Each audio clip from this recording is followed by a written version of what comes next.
In Excel, if you want to sum only the filtered cells, that is only the visible cells.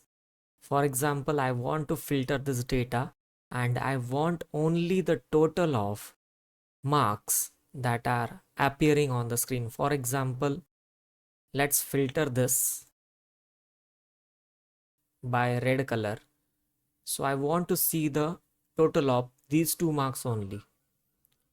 But as you can see that the total is not appearing here. So instead of using normal sum function, you can use subtotal. In subtotal, first you have to tell that which function you want. So here you can select or type 9 for sum, that is we want total, so sum, then comma, select the range and press enter.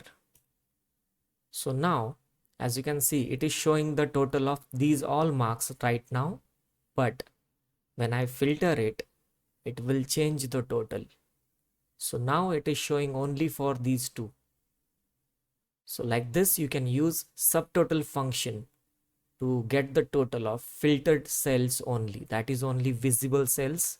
You will get the updated result as you filter it. Let's filter it once more.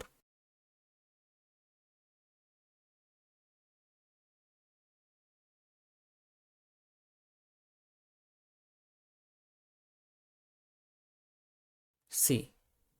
So you can get the total only for visible cells.